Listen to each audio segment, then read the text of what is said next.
bonjour, bienvenue pour cette nouvelle table ronde consacrée au tourisme bienveillant. Alors, si la crise a pu accélérer certains phénomènes, des tendances avaient émergé avant la pandémie, et notamment celle d'un tourisme bienveillant, avec des visiteurs qui seraient plus respectueux des territoires sur lesquels ils passent leurs vacances ou qu'ils visitent, et aussi une prise en compte d'un certain respect des populations, un voyage plus éthique, un respect aussi, une utilisation de l'économie circulaire. Je vais commencer par passer la parole à Paul Arsenault, donc, qui est en direct au Canada, à Montréal. Bonjour Paul, vous allez bien depuis hier? Bonjour Stéphane, ça va très bien. Bon, alors je vais rappeler, vous êtes vice-président innovation du MT Lab, un incubateur d'innovation touristique donc, qui est à Montréal, au Québec. Vous êtes également professeur en gestion des entreprises et des organisations touristiques au département de marketing de l'ESG UQAM. C'est bien ça. Vous avez les notes, vous avez tout juste. Bravo. Tout à fait, j'ai tout bon. Alors, le tourisme bienveillant, est-ce que c'est en opposition avec un tourisme malveillant? Mais est-ce que les vacanciers ou les touristes sont malveillants ou par nature ou pas? Voilà. Non, je ne le crois pas. J'ai eu l'occasion de le dire hier, mais je ne crois pas que le projet de vacances et de temps libre, le temps de récréation de qui que ce soit construit autour d'une volonté de faire du mal, de mal faire ou de nuire au territoire visité. Ça, d'emblée, je n'y crois pas. Je ne crois pas qu'il y a de mauvaises intentions. Je crois qu'il y a des actes fortuits, maladroits, qui s'expliquent généralement d'une méconnaissance d'un territoire, d'un lieu, de certains codes, et que paradoxalement, moins la distance parcourue pour visiter un territoire est grande, plus l'impression de maîtriser les codes sera grande, alors qu'elle sera peut-être justement beaucoup plus petite. C'est-à-dire que celui qui vient de très loin, d'une autre culture, d'un autre pays, qui ne partage pas la langue, par exemple, sera beaucoup plus, je dirais, discret, minutieux, vigilant dans son rapport à l'autre. Alors que le Parisien qui vit en Bretagne a peut-être l'impression de trop bien connaître, de trop bien savoir. Et à cet égard-là, il est peut-être le plus potentiellement capable d'avoir des comportements qui pourraient être interprétés comme malveillants. Ça, c'est le premier point. Donc, est-ce qu'il y a une malveillance? Je ne crois pas. Le deuxième point, c'est... Paul, c'est aussi parce que parfois, quand on est en vacances, on se sent plus libre, on n'est pas chez soi, on a une attitude qui est différente. Clairement, des études qui datent des années 80-90 en psychologie démontraient à quel point le moment de la vacance est à la fois une motivation pour rechercher une désinhibition et également un territoire et un terreau extrêmement fertile pour une désinhibition.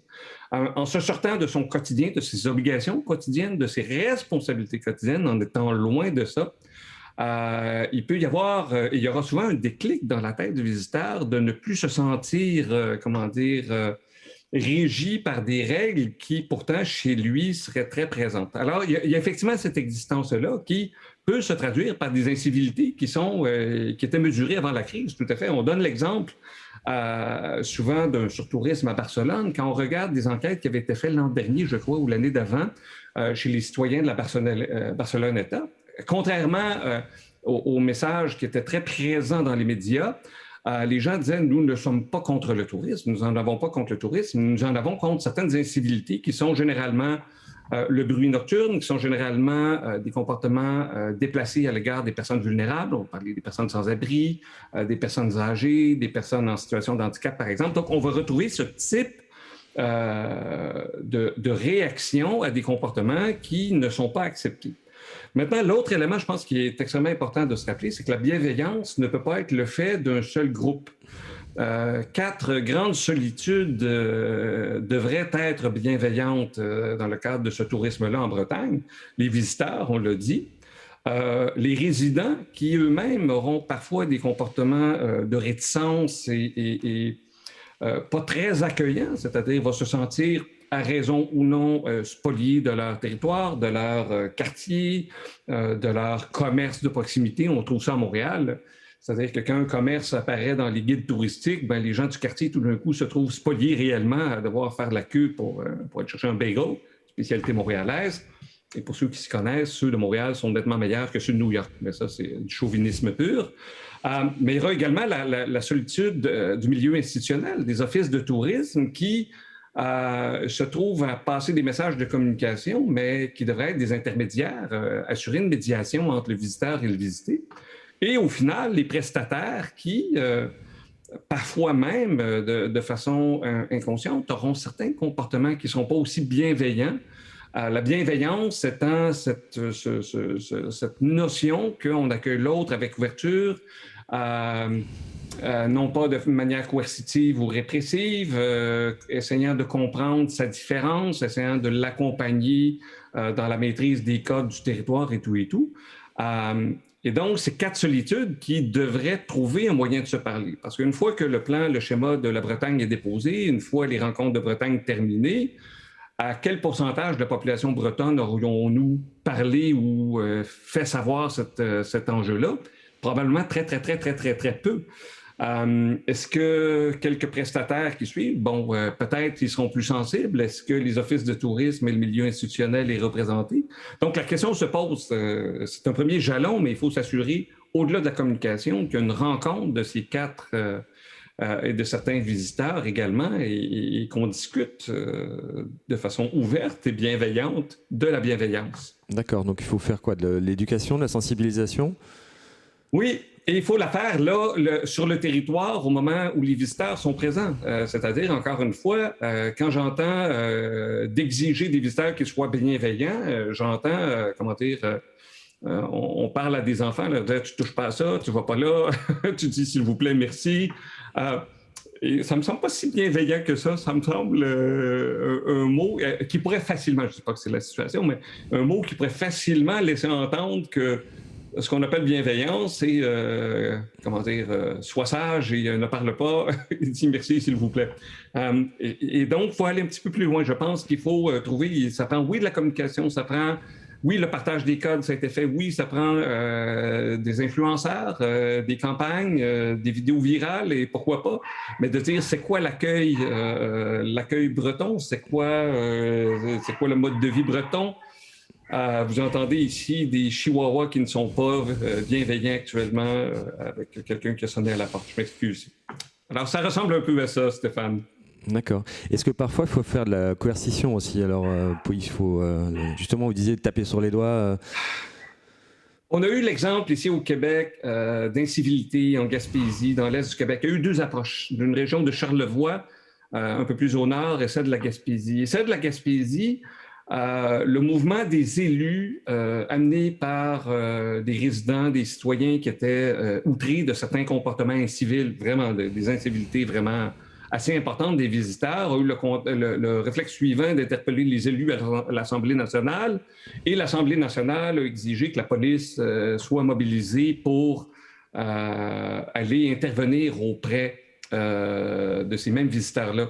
Je trouve qu'il y a une chaîne d'efforts pour aller vers la coercition qui aurait été plus simple de dire, nous, comme élus, nous allons aller à la rencontre des visiteurs. Un peu sur cette prémisse-là, nous ne croyons pas, je ne crois pas qu'on peut penser, encore une fois, que quelqu'un qui a fait 6 heures de bagnole et qui est obligé de dormir dans sa bagnole parce qu'il n'est pas capable d'accéder à de l'hébergement commercial, parce qu'on le refuse pour 100 000 raisons, ou on le refuse dans les campings parce qu'on accepte que les camping-cars avec des blocs sanitaires intégrés. Je ne crois pas que de mettre la police à leur trousse soit, au final, envoie un message très positif. Ni pour eux, ni pour la destination, ni pour les citoyens. Et je ne crois pas qu'après avoir mis la police aux trousses des visiteurs qui commettent des incivilités, qu'ils se sentiront investis de la mission de participer à la vie locale, à l'économie locale, à cette économie circulaire, etc. Je ne crois pas qu'on a créé les conditions. Et la question qu'on doit se poser, c'est pourquoi on veut un tourisme bienveillant? Parce que on désire, Brice Dution le disait hier, que les Bretons d'un week-end ne soient plus des touristes, mais des Bretons d'un week-end, des Bretons d'une semaine, des Bretons le temps d'un festival, le temps d'une sortie en mer, je ne sais trop. Et si on les considère comme des Bretons, on ne mettra pas leur flic à leur trousse. Il faut changer. La bienveillance doit se traduire dans des actions, dans des conceptions, où on va faire changer le « eux », le « nous ». Nous serions propriétaires du « nous » et on dit aux autres soyez gentils encore une fois. C'est pas ça de la bienveillance. Donc, la coercition peut arriver, mais elle doit être en dernier recours. Et on devra démontrer collectivement qu'on a mis tous les mécanismes de bienveillance en œuvre et qu'ils n'ont pas donné de résultats. Et là, on arrivera à la coercition. Donc plutôt sensibiliser de façon positive.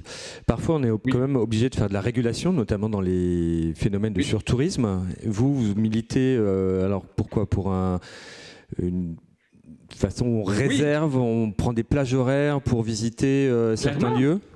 Clairement, et ça a été fait, on l'a vu sur des plages, on l'a vu dans des stations de ski. Moi, j'ai eu ces discussions-là avec des stations de ski ici au Québec qui disaient « Jamais nous avons fait de réservation de plages horaires, c'est contre notre philosophie ». Et je leur dis, vous allez avoir à gérer quelque chose d'intenable, c'est-à-dire vous allez avoir à gérer des gens qui vont arriver dans le parking et de leur dire « Désolé, on est complet, revenez dans 3 heures ». Vous allez créer de l'insatisfaction de façon monumentale. Ils ont découvert le plaisir et l'avantage de donner des plages horaires, qui n'est pas un enjeu de programmation sur un site Internet, on est d'accord. Ils ont découvert les vertus, les avantages et la satisfaction chez les visiteurs et se disent, désormais, ça sera le modus operandi jusqu'à la fin des temps. D'accord. Et on sait que quand on visite un territoire, rappelez-vous ça, c'est un consultant américain qui m'avait expliqué le truc dans une conférence il y a quelques années. Il y a 24 heures dans une journée. C'est vrai partout sur la planète. Sur les 24 heures, on passe de 8 à 10 heures à dormir, à prendre la douche, à se brosser les dents, etc. Il reste donc 14 heures sur le territoire. Dans le meilleur des cas, dans le cas le plus absolu, la raison du déplacement, l'activité principale, que ce soit visiter un musée, dévaler les pentes de ski, etc., occupera, dans le meilleur des cas, 6 heures. Pensez-y, Stéphane, je ne sais pas si vous êtes skieur, 6 heures dans les pentes, c'est beaucoup d'heures. Et généralement, si on réduit à 3 ou 4 heures, dans cette logique-là, l'activité principale, et qu'on dit aux visiteurs, parce qu'on a un système de réservation, nous vous garantissons que pendant 3 heures, il y aura le quart du monde qu'habituellement. La qualité de votre expérience va être décuplée. On vous garantit ça. Donc, oui, ça sera 3 heures au lieu de 6, au lieu de rester tout autant de temps que ça vous plaît. On va vous dire, vous restez 3 heures, voici votre heure d'arrivée, voici votre heure de départ. Et la qualité de l'expérience, au final, sera meilleure. Pour le visiteur, pour le visité, pour le territoire. Alors, c'est des mécanismes très simples de régulation qui ne sont pas des mécanismes de coercition. À mon avis, n'en sont pas. Je pense qu'en service à la clientèle, en yield management, parce qu'après tout, on est capable de savoir quelles sont les plages les plus en demande, on est capable de monter le prix, etc. Les compagnies aériennes le font, les hôtels le font, pourquoi pas? Je crois que les territoires peuvent le faire. Aller au Mont-Saint-Michel, c'est de telle heure à telle heure et les meilleures plages horaires coûteront plus cher. Pourquoi pas? Il y a un territoire qui va le faire sans doute bientôt en 2021, c'est Venise, qui va faire à la fois payer l'entrée de son centre-ville et justement aux visiteurs à la journée, et on pourra réserver des plages horaires. Mais est-ce que vous ne pensez pas que ça va à l'encontre, je dirais, de l'accès libre justement à ce centre-ville? Venise a toujours été une ville ouverte, on va dire. Et en plus, il ne l'était pas, parce que ça fait des années que la régulation est difficile. Et vous savez, essentiellement, moi, j'ai vu des chiffres, Agence France-Presse, ridicules, où on m'expliquait, sans rire, l'an dernier, avant la crise, qu'il y avait 35 millions de visiteurs étrangers à Venise. Oui. Ça, c'est la population du Canada. Ça, c'était avant la crise, parce qu'aujourd'hui, il pleure. C'était avant la crise et il n'y a pas 35 millions d'étrangers à Venise. 80% des visiteurs de Venise sont des Italiens. Et la question se pose à cet égard-là, de dire, est-ce que... Je crois que le goulot d'étranglement, on a le même problème, nous, ici, on avait eu ce même enjeu-là avec l'accès aux parcs nationaux. Notre nature, elle est fabuleuse. Et on a choisi, effectivement, de réserver des plages horaires en faisant en sorte que le prix ne soit pas dissuasif, c'est-à-dire que les riches ne puissent pas accéder à la nature de façon déraisonnable. La question importante, c'est de ne pas exclure les gens qui n'ont pas les moyens. Ne pas exclure, exactement. Et on peut imaginer, et on l'a trouvé, c'est-à-dire qu'on pourrait dire, si vous êtes italien, vous avez sur présentation d'une carte de résident ou du passeport, ou etc., c'est gratuit pour vous. On a vu dans certains cas des communes qui vont permettre l'accès aux parcs nationaux en disant, si vous êtes résident de cette ville ou de cette commune, municipalité, etc., vous aurez un accès gratuit. La municipalité vous paye donc pour éviter des exclusions. Mais il ne faut pas jeter l'eau avec le bébé du bain, c'est-à-dire qu'il ne faut pas empêcher cette régulation-là pour des raisons de principe absolu que tout le monde aurait le droit enchâssé dans la Constitution et découlant de la République de ce droit-là. Je vous avais raconté l'anecdote. Il y a 2 ans, j'étais dans le train, il n'y a plus de croque-monsieur dans la voiture restaurant. Et j'étais convaincu qu'il y aurait une émeute. Et la pauvre dame devait expliquer à tout le monde à répétition pourquoi il n'y avait plus de croque. Et je me suis dit, et les gens expliquaient pourquoi c'était leur droit le plus inaliénable d'avoir droit à un croque. Je veux bien que vous ayez droit, il n'y en a pas, ça ne le fera pas apparaître. Donc, il faut changer. Je sais que culturellement, ça peut être difficile. Je ne veux pas nier cet enjeu-là. Vous savez, nous, au Québec, on attend l'autobus, on attend en ligne, on fait la file. C'est un concept, on a un rapport à l'espace et à l'autre qui est assez... c'est peut-être plus facile pour nous d'accepter donc, ces contraintes-là, mais on n'a pas le choix. On ne peut pas laisser le chaos opérer. Ce n'est pas vrai qu'au final, on peut permettre à un site d'être abîmé, de perdre. Et les parcs nationaux le disent, c'est la mise en valeur pour les générations actuelles et futures d'un site dans le respect des principes de l'environnement et du développement durable. La même chose devrait s'appliquer à certains sites pour laquelle la demande excède la capacité de charge du site, tout simplement. Et les populations... La réservation me semble un mécanisme simple. D'accord. Les populations comprennent qu'on doit payer pour protéger un écosystème ou pour avoir une expérience améliorée, en fait. Je crois que oui. Enfin, ici, on l'a vu, et jusqu'à preuve du contraire, ça fonctionne très, très, très, très bien. Et ces préoccupations-là les réponses sont apportées par d'autres mécanismes de remboursement, de rabais, de cartes pour certaines personnes, de tarifs différenciés. Tout ça est possible. Encore une fois, c'est absolument pas un enjeu de programmation informatique sur des sites qui sont déjà transactionnels. Donc, c'est d'ajouter des plages horaires, une tarification qui peut modifier dans le temps ou modifier selon la résidence de la personne qui veut visiter. D'accord. Tout simplement. Bah écoutez, nous, on a encore un peu de chance en France, les parcs naturels sont gratuits. Donc, merci Paul. On reviendra vous voir tout à l'heure à Montréal. Je vais passer la parole à Lionel Flasseur. Donc, vous êtes directeur général d'Auvergne-Rhône-Alpes Tourisme. Nous venons déjà d'échanger ensemble sur notre table ronde. Et donc vous avez axé votre communication et un plan de développement touristique autour du tourisme bienveillant. Vous en avez fait un site internet, une marque, je crois même. Vous pouvez nous en dire de mots ? Une vision du tourisme. Ouais. Voilà. Un manifeste aussi ? Un manifeste, effectivement. On va voir, d'ailleurs qu'on va voir en vidéo juste après, mais juste avant de passer la vidéo. Et alors, juste une petite question subsidiaire. Pourquoi vous parlez plutôt de tourisme bienveillant et pas de tourisme durable ? Alors, pourquoi Alors déjà, je suis ravi que si Paul Arsenault commente le tourisme bienveillant, c'est quand même que ça a fait son chemin. Donc, c'est une reconnaissance. Et je l'en remercie, y compris effectivement par rapport à tous les éléments qu'il apporte aujourd'hui dans la lecture de la gestion du trafic, parce que c'est inclus dans le tourisme bienveillant. Effectivement, entre guillemets, on n'a rien inventé. Le tourisme durable, le tourisme prenant soin de l'environnement, c'est une notion qui est prônée depuis un petit bout de temps.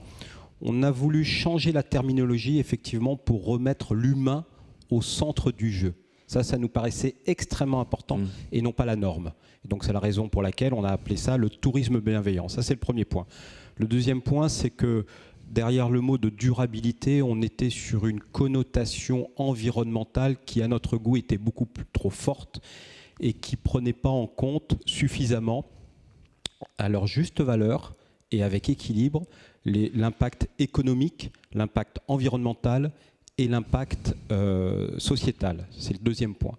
Et le troisième point, c'est qu'on a une vision qui cherche à associer la durabilité à la croissance.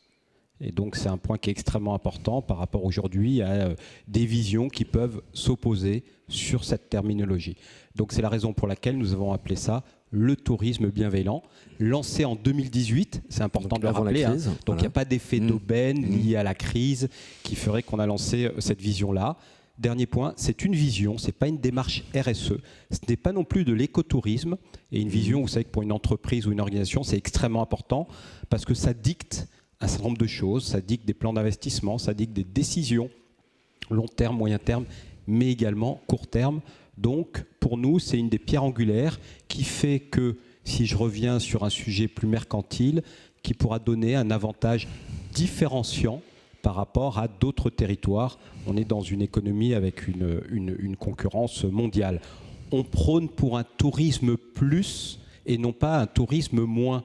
Donc on n'est pas dans une vision qui consisterait à mettre des règles qui limitent les choses. En tout cas, c'est plutôt une vision positive et pousser les acteurs à être sur une courbe de progrès plutôt que dans la rétention. Et j'ai bien aimé le commentaire de Paul concernant ce qu'il fallait faire vis-à-vis des individus qui ne se comportaient pas comme on le souhaitait. On est plutôt effectivement sur la vision positive des choses que plutôt restrictive. D'accord.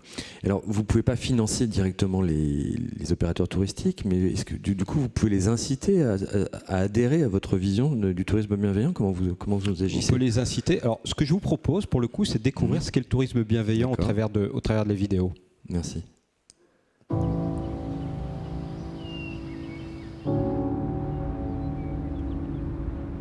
Face aux défis contemporains et à la quête de sens qui caractérise cette dernière décennie, nous sommes amenés à nous questionner et surtout à prendre la pleine conscience et l'entière responsabilité personnelle et collective de nos actions et de leurs impacts environnementaux, économiques et sociétaux. Nous croyons au tourisme bienveillant comme le fil rouge de cette nouvelle voie. Nous entendons un tourisme qui s'adresse à tous, ancré dans chaque territoire, profitable durablement et équitablement pour chacun de ses habitants et de ses acteurs. Nous entendons aussi notre capacité à ralentir, à prendre le temps nécessaire pour recevoir, écouter, partager et se nourrir de nos cultures respectives. Par bienveillance, nous entendons le respect du vivant, du rythme des saisons, des hommes et des femmes. Nous en appelons à toutes les parties prenantes, en particulier aux voyageurs car nous croyons en la puissance du collectif et en notre capacité à agir chacun dans nos périmètres d'influence. Nous sommes conscients que cette démarche va nous amener à faire des choix audacieux. Nous sommes prêts à nous engager dans cette voie pionnière qui nous guidera vers un tourisme plus raisonné.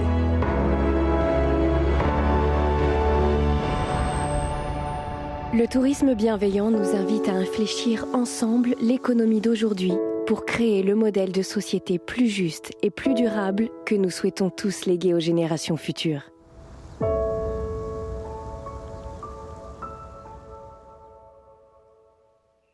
Donc on a vu, vous avez créé un site internet, un manifeste. Voilà, et donc vous voyez qu'au travers de cette vidéo, c'est à la fois de la pédagogie, on explique ce qu'est le tourisme bienveillant, mais c'est également une position militante en tant que telle.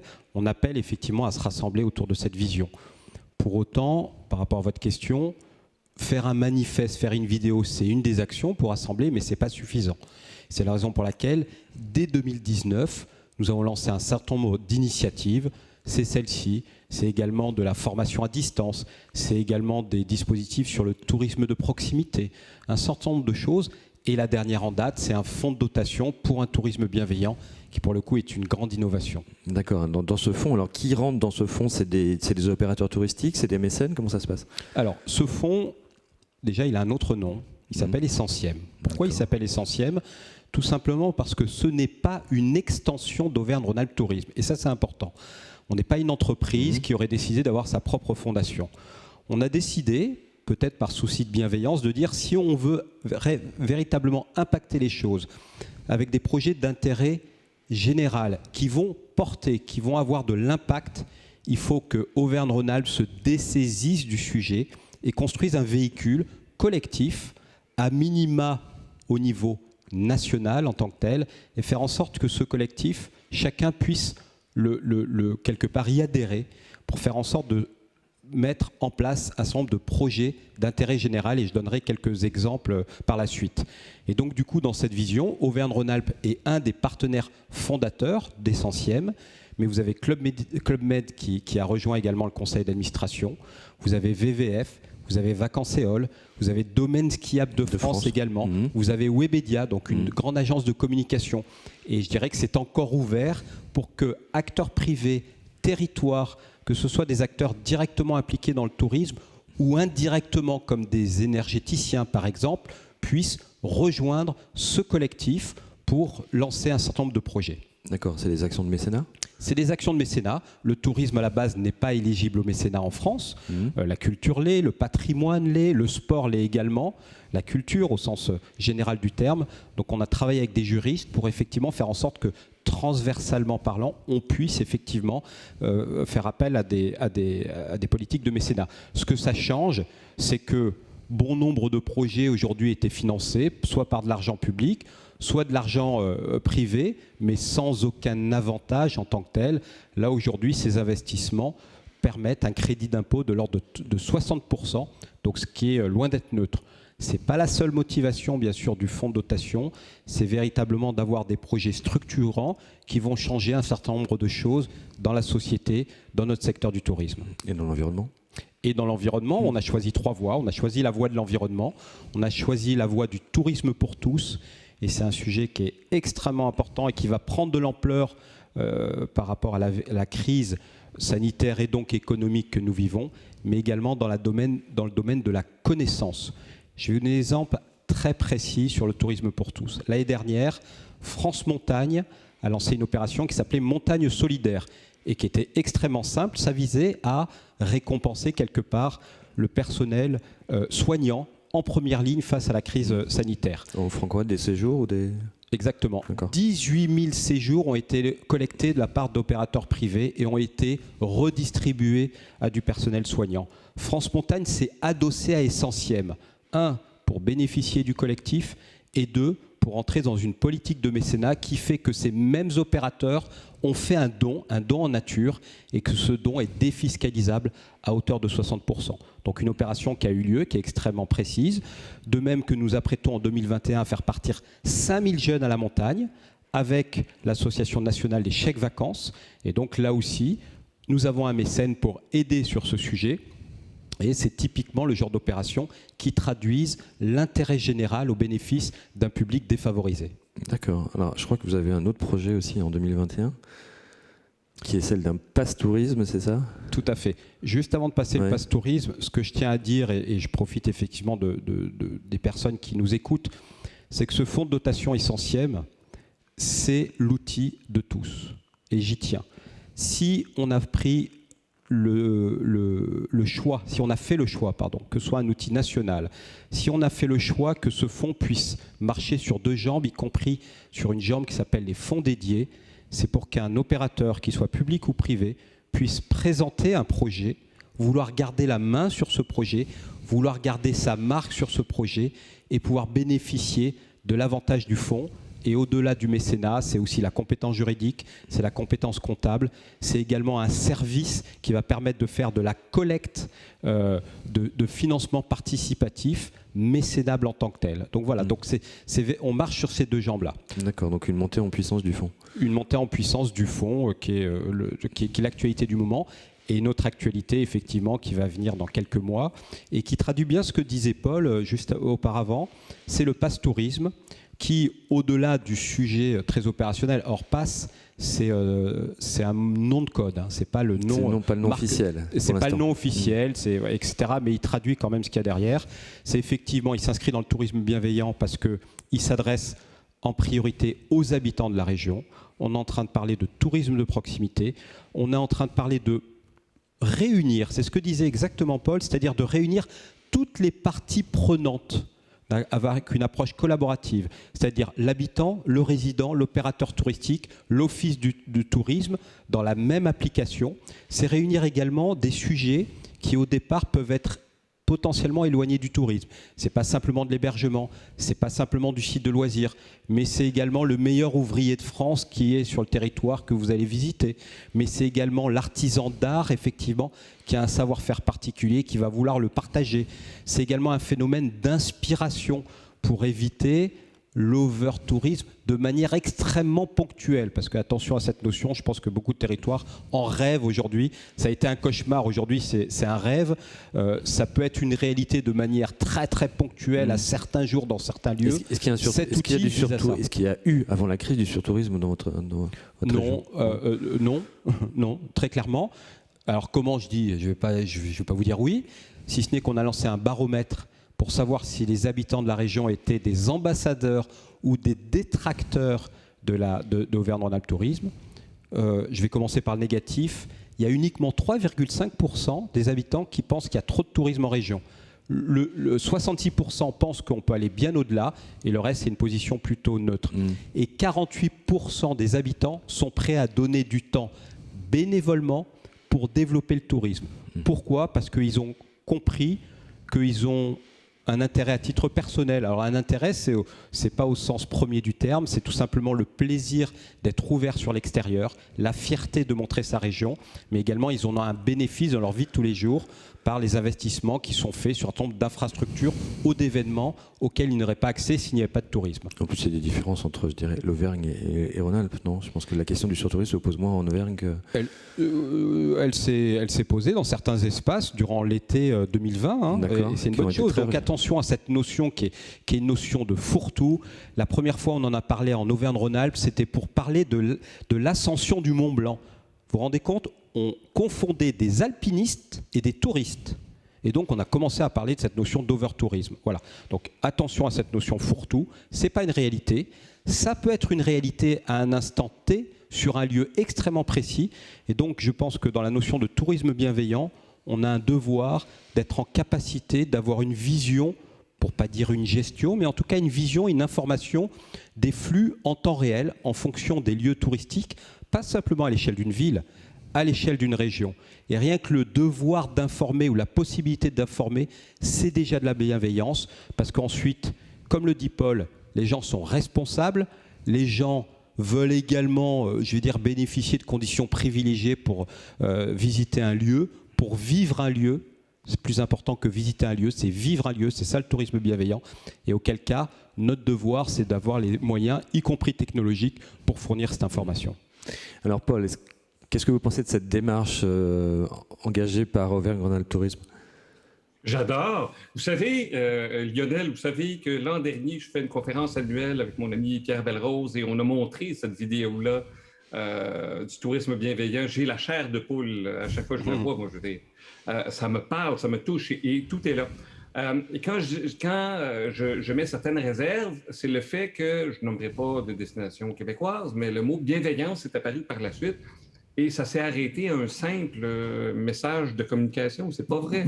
On peut pas être bienveillant parce qu'on l'a marqué dans son plan stratégique ou comme étant une valeur propre à une organisation ou à une destination. C'est pas vrai. C'est pas, on n'a pas fait le boulot. Et Lionel nous présente de façon très pertinente.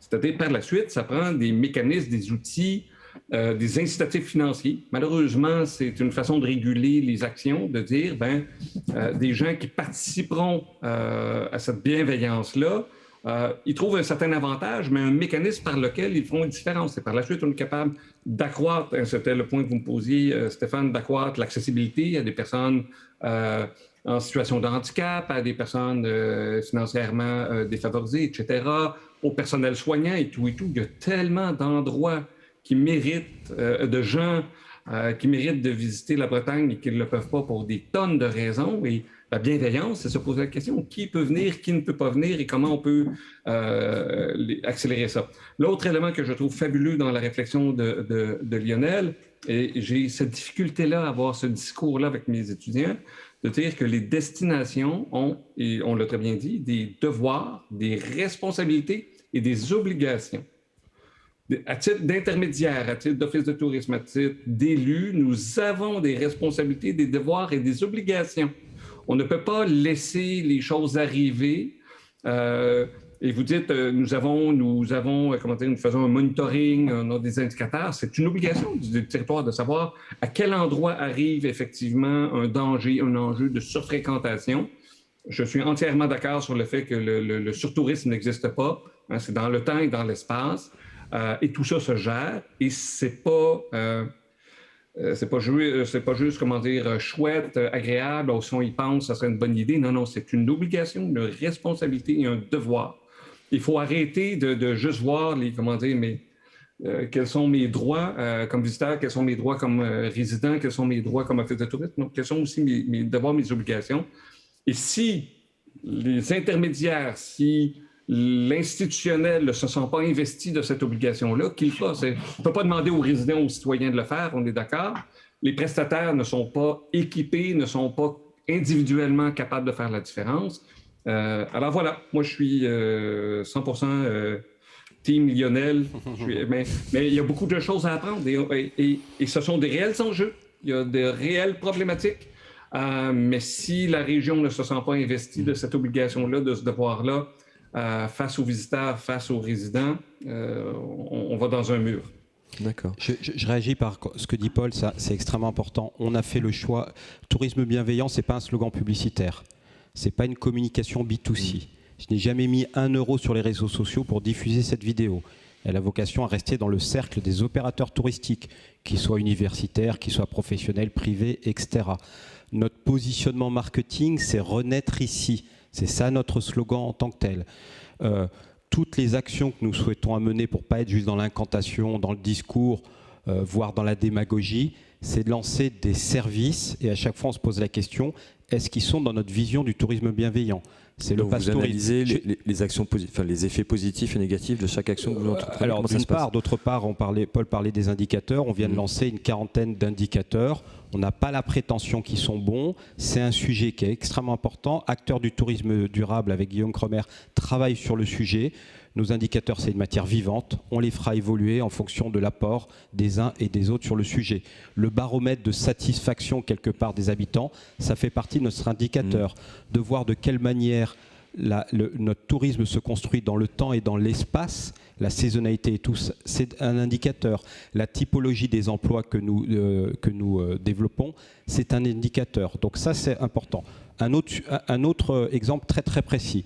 Nous avons lancé une ligne, un numéro vert de coaching santé sur la prévention santé. C'est-à-dire que quand vous venez, et même si vous ne venez pas, c'est pas grave, en Auvergne-Rhône-Alpes Tourisme, vous appelez un numéro vert, vous allez tomber sur des professionnels de santé et on va vous donner un certain nombre d'indications ou au contraire, on va tenir compte de vos contre-indications par rapport à la nature du séjour, par rapport à l'altitude dans laquelle vous avez séjourné, par rapport à votre alimentation, vos activités. C'est nouveau. C'est du conseil. Ça ne s'appelle pas le tourisme bienveillant, mais ça a tout du tourisme bienveillant, mais c'est une action extrêmement concrète.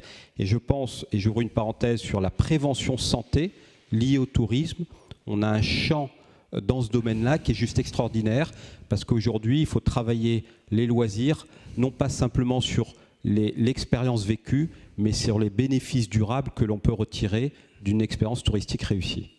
D'accord. Donc on l'a vu, être tourisme bienveillant, c'est de la proximité. Entre autres, au travers du pass tourisme. Alors, pour revenir sur le pass tourisme, comment ça va se passer ? C'est quelque chose qu'on va acheter, c'est gratuit ? Comment les habitants vont en profiter ? Je ne sais pas encore, très clairement, puisqu'aujourd'hui on est dans la phase de design thinking pour définir effectivement. Donc on a défini l'offre, on a parlé des parties prenantes, je l'ai dit effectivement, on a défini tous les services qui seront derrière, qui seront multiples. Donc c'est ni mettre que vous avez adopté la méthode design qu'on a beaucoup développée pendant ces 2 jours. Exactement, on l'a adopté avec une société qui fait ça de manière remarquable. Et donc aujourd'hui, c'est prématuré pour vous dire exactement la forme que ça va prendre. Voilà, donc vous aurez abouti pour juin 2021, ça sera voilà, une consultation. Si jamais il y a des opérateurs de techno qui nous écoutent, une consultation va être lancée très très prochainement, c'est-à-dire la semaine prochaine, pour justement voir la forme que ça va prendre. Le modèle économique, ce n'est pas notre préoccupation aujourd'hui. On a un devoir, effectivement, en tant qu'opérateur public, financé par de l'argent public, d'apporter des solutions et des services qui vont aller dans le sens de notre vision. D'accord. Et donc, c'est une démarche que vous présentez auprès des professionnels ? Je parle de la bienveillance. Oui, bien sûr. Alors, voilà. c'est plus que... Oui, tout à fait. Et dans les 2 régions. On co-crée effectivement dans la grande région. Oui, alors depuis 2018, je vous espérais que ça commence à rentrer, mais c'est pas ça. Honnêtement, on n'a pas la prétention d'être précurseur sur ce sujet. Il y a eu des lanceurs d'alerte sur ces sujets. Il y a eu des précurseurs sur le sujet. L'actualité nous rattrape pour effectivement, avec une accélération des tendances qui étaient pressenties aujourd'hui, qui deviennent presque une obligation en tant que telle. Donc on appelle ça tourisme durable, tourisme bienveillant ou je ne sais quoi. Aujourd'hui, effectivement, on doit inclure dans ces stratégies ce mode de développement. Voilà. Donc en fin de compte, on n'a pas trop de pédagogie à faire sur le sujet. On n'est plus dans l'incantation. Aujourd'hui, on est dans l'action. Notre priorité, c'est 1, c'est l'action, et 2, c'est aussi créer des collectifs pour faire en sorte que la bonne idée de l'un puisse servir à l'autre. et faire ensemble qu'il y ait un effet de levier beaucoup plus important pour qu'il y ait plus d'impact dans ce qu'on va délivrer. Entendu. Merci. Je vais voir s'il y a des questions pour nos intervenants. Alors oui, peut-on préciser en quoi cela amène à du tourisme transformationnel, transformation des socio-professionnels, des territoires, des visiteurs? Quels sont les outils concrets vers les visiteurs? Paul, je ne sais pas si vous voulez commencer. Oh mon Dieu! Oui, transformationnel, mais Lionel l'a bien dit, le danger à un certain moment donné, c'est de vouloir faire entrer des concepts bienveillants et de les associer les uns avec les autres. Il y a un synonyme transformationnel de dire, si on veut des résultats différents, il faudra organiser les choses différemment. C'est exactement ce que nous présente Lionel de façon assez intéressante, de dire notre rapport aux prestataires, notre rapport au milieu institutionnel, la façon dont on fonctionne, la façon dont on design les outils, de quelle manière les outils vont répondre à quels besoins, etc. Donc, on est dans la bienveillance, on est dans le transformationnel, puis on est dans le design thinking. C'est pas si mal. Essentiellement, on est donc dans cette même mouvance-là de dire, qui était appelé depuis plus de 5 ou 6 ans, quand l'organisation Destination International a fait l'étude Destination Next, où on disait quels sont les enjeux de gestion de destination dans les prochaines années, et qui était fait auprès de près de 400 offices de tourisme partout sur la planète. On était dans cette logique-là, de dire nous ne sommes plus des organisations de marketing, nous devons être des organisations de management de la destination, et ce management-là se résume ou se définit désormais, ou devrait. Et moi, je disais, ce n'est pas la finalité, c'est une feuille de route ambitieuse de dire qu'on doit devenir des acteurs, développer une vision de l'avenir de la destination, être un curateur des contenus, des connaissances, des savoirs, etc., qu'on doit développer des réseaux non plus internes en silo, mais des réseaux stratégiques du tourisme dans ses volets social, économique et environnemental, etc., etc. Donc, on est dans cette immense mouvance-là. Alors oui, il y a du transformationnel, mais pas dans le sens, l'essence même de l'individu qui je suis. Mais si on veut avoir des résultats différents sur nos territoires, il faut accepter que le contexte a changé, la pandémie aura changé, les valeurs ont changé, notre société n'est pas la même. Les nouvelles générations de jeunes Français ont des attentes face à la société, face à eux-mêmes. Lionel en a bien parlé. Stéphane, vous avez soulevé la question, elle était très pertinente, de dire on a ça ici désormais, nous les médecins qui font des... comment on appelle ça, des prescriptions, donc d'obligation d'aller dans la forêt pour les gens, de la même façon qu'on prescrit des pilules, des médicaments, on prescrit maintenant un séjour dans la forêt parce que prendre du temps pour soi, d'aller dans la forêt, baisser les taux de cortisol, etc., c'est scientifiquement démontré. Donc le tourisme, oui, doit être transformationnel, non pas dans une quête d'aller au Népal et de rencontrer le Dalai Lama, mais dans le sens de se rappeler qu'on doit trouver des équilibres entre notre vie familiale, notre vie personnelle, notre vie intérieure, notre vie professionnelle. Alors oui, est-ce que j'entends derrière tout ça, et ça fait partie de la responsabilité des obligations des destinations, de dire nous sommes plus qu'un terrain de jeu, nous sommes plus qu'un loisir, nous avons la chance d'être fiduciaire d'un territoire qui est fabuleux. Alors, comment on le rend accessible et comment on fait en sorte que les gens qui ont besoin de notre territoire s'y retrouvent?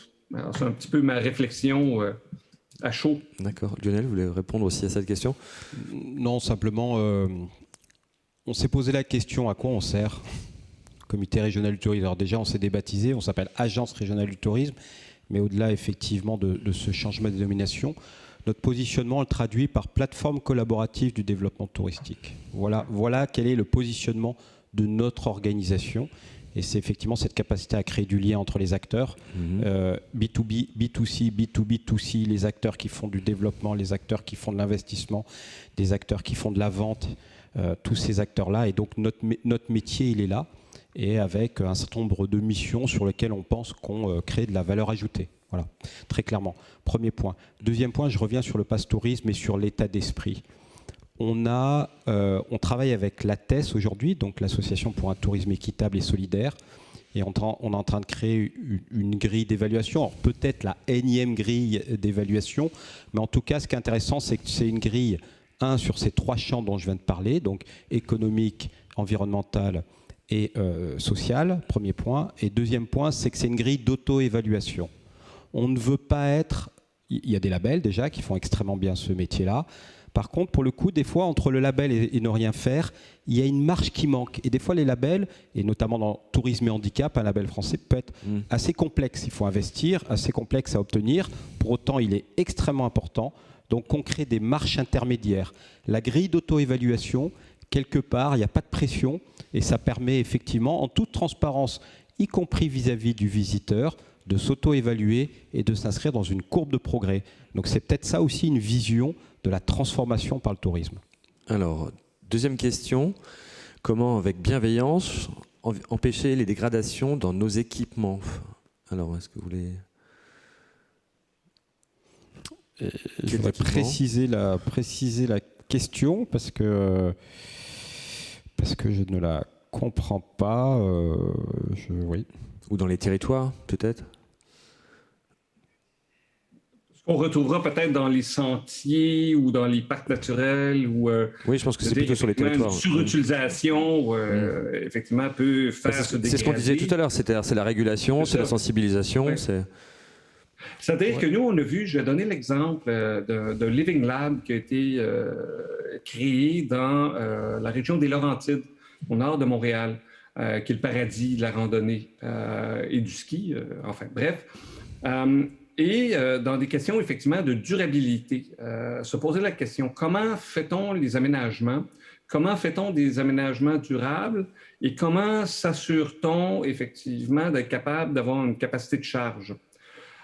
Et donc, ils ont développé avec des entreprises, entre autres en intelligence artificielle, ils sont allés très loin dans la modélisation. Ils se sont aperçus que plutôt que laisser chaque petit territoire développer lui-même ses propres sentiers, ça prenait idéalement une réflexion en amont beaucoup plus importante. Et plutôt que d'avoir plein de sentiers qu'il est coûteux et difficile d'entretenir et donc qui se dégradent rapidement, il est préférable d'en avoir moins, mieux gérés, mieux conçus, plus résistants au changement climatique, qui est aussi, il n'y a pas juste la fréquentation qui peut avoir un impact sur les infrastructures, il y a également donc le réchauffement climatique, en tout cas par ici, c'est assez problématique. Et donc, c'est une réflexion un peu comme le tourisme bienveillant, c'est une réflexion en amont de dire, plutôt que d'avoir plein d'initiatives portées par des gentils bénévoles bien intentionnés, on va avoir des investissements mieux concentrés, plus importants, en insistant même des mécènes ou des gens à supporter ou à céder certaines parcelles de territoire. Et voilà, et ce faisant, en ayant aussi des outils de gestion de la fréquentation, on règle à peu près beaucoup de problèmes, c'est-à-dire de court terme, de long terme, de mauvaise utilisation et de dégradation de sites et d'infrastructures.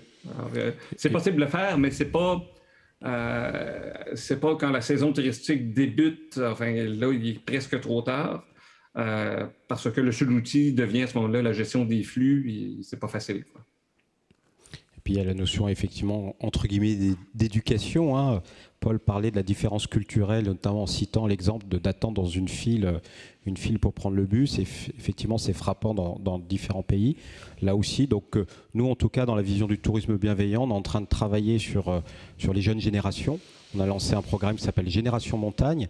Et dans Génération Montagne, c'est à la fois notre capacité à créer un nouvel imaginaire, en s'appuyant notamment sur les codes actuels, notamment les influenceurs, donc recréer un imaginaire, mais également apporter un certain nombre de valeurs. Et dans ces valeurs, il y a aussi le respect de l'environnement dans lequel on est, et donc s'adresser également aux jeunes, et ça peut se traduire par un guide du voyageur bienveillant. Voilà, donc on travaille aussi sur ces notions-là. Donc vous faites de la communication. On ferait des différentes cibles de clientèle, en fait. Ouais, c'est une forme presque de pédagogie plus de communication. D'accord. Mais de toute façon, auprès des clientèles jeunes, souvent il y a un respect de la montagne. Je veux dire, ceux qui font du ski l'hiver, ils vont pas acheter leurs papiers, leurs choses comme ça. Enfin, ils vont faire attention à leurs déchets. Ils vont respecter la montagne, en fait. Oui, tout à fait. Mais là en l'occurrence, le premier enjeu, c'est de faire venir davantage de jeunes dans ce milieu-là, et notamment pour les activités de sport d'hiver. D'accord. L'année prochaine. Bon, écoutez, je crois qu'il n'y a plus de questions. Paul, vous voulez ajouter un petit mot à la fin de ce temps ? Non, mais c'est très intéressant, mais je pense qu'on est allé au cœur des réflexions et des actions. Et je suis content d'entendre que cet éveil, tout d'un coup. Et il y a 2 enjeux avec la pandémie. Bon, la première, qui était avant la pandémie, qui est comment on va chercher de nouvelles générations de gens sur nos territoires. Il y a une initiative qui est faite ici dans les stations de ski et de montagne, ici au Québec, depuis plusieurs décennies. Je crois que ça fait 2 décennies maintenant, qui est un programme où on invite gratuitement tous les étudiants du primaire, de la 5e année du primaire, à aller faire du ski gratuitement, n'importe où, dans toutes les stations. Et on comprend très bien que l'étudiant de 5e année du primaire ne se déplace pas seul. Il amène un adulte avec lui. Et c'est une façon, je dirais, durable, pérenne, de créer à la fois une connaissance de la montagne, un intérêt, couper certains biais, effectivement, de milieux défavorisés pour lesquels c'est plus difficile. La montagne qui, pour les nouveaux arrivants, par exemple, on va avoir une immigration encore de pays qui n'ont pas de neige. Donc, c'est une façon d'intégrer, c'est un projet social, je trouve, au final, et qui crée à la fois une sensibilité, une connaissance et une appétence pour la montagne. Alors, il y a de ce type d'outils-là. Et l'autre réalité qu'on aura vécue et que la Bretagne a vécu l'été dernier et revivra en 2021, c'est que l'arrivée sur le territoire de gens qui ne connaissent pas la Bretagne, qui viennent en Bretagne pour d'excellentes raisons, parce qu'ils connaissent, ils ont l'imaginaire, l'identité bretonne, etc., mais qui ne sont pas les clientèles habituelles, les visiteurs habituels, et qui donc n'ont pas ces sensibilités-là ou ces réflexes-là. Et on a vu hier des photos présentées par Jean-Luc Boulin de gens qui laissent effectivement des amoncellements de déchets. Encore une fois, je suis convaincu que c'est parce qu'ils ne savaient pas comment s'en débarrasser et comment le faire. Et je donnais l'exemple hier, je le redonne aujourd'hui. Quand je loue un logement sur Airbnb, un des éléments les plus importants qu'on me donne comme information, c'est à quel moment je sors les poubelles, où est-ce que je les mets, etc., de quelle heure à quelle heure et pourquoi, pour éviter que je sois une nuisance pour le voisin d'à côté dans sa maison. Donc, il y a ces outils. La bienveillance, elle est noble, mais se traduit souvent par des choses très simples et très prosaïques et très mécaniques. Les incivilités, elles sont très mécaniques. Qu'est-ce que je fais, qu'est-ce que je ne fais pas pour emmerder mon voisin et ne pas cesser de l'emmerder, quoi. Entendu. Écoutez, merci beaucoup. Lionel, mot de la fin ? Simplement, effectivement, au travers de cette crise, il faudra distinguer ce qui est des réflexes répétitifs. Ça, on l'a étudié avec Sociovision. Hein. On a l'impression de redécouvrir des choses. Et en fin de compte, c'est presque un réflexe pavlovien d'une crise. Le retour à la proximité, les circuits courts, et y compris le rejet de l'ostentatoire. Tout ça, ça a été analysé et c'est un réflexe de crise. Donc on va dire que c'est... on va voir si ça continue après, c'est ça ? D'une part, et d'autre part, ça peut être conjoncturel. La différence, c'est que là, la crise mondiale, la différence, c'est que la crise, elle dure. La différence, c'est que la crise, elle nous contraint dans nos libertés. La différence, c'est que les entreprises se sont réorganisées. Je crois beaucoup dans la réorganisation du travail avec une porosité beaucoup plus importante. Alors, travail, loisir, ça existait déjà, mais lieu également de loisirs et lieu de travail. Notre région compte 500 000 résidences secondaires. On parle résidence secondaire, résidence principale. Demain, peut-être qu'on parlera de 2 résidences principales.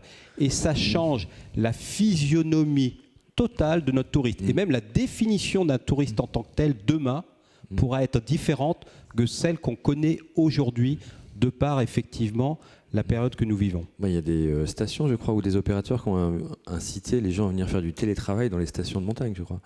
On ne pouvait pas faire de ski, mais au moins on pouvait s'aérer. Ouais, ils en ont fait un coup de com', mais ce coup de com', pour moi, il est révélateur d'une tendance qui peut s'inscrire dans le temps. Et il faut voir, du coup, toutes les conséquences qu'il y a derrière, les conséquences positives et d'opportunités, peut-être d'opportunisme également, pour notre filière. J'ai des amis qui en ont profité, qui ont partagé sur les réseaux sociaux justement ce qu'ils vivaient dans certaines stations en montagne. Donc c'est une com qui marche en fait, voilà, avec des retombées. Mais écoutez, merci beaucoup. Merci Paul au Canada. Merci à Montréal. Merci à vous. Voilà. Merci Lionel et à très bientôt. Merci.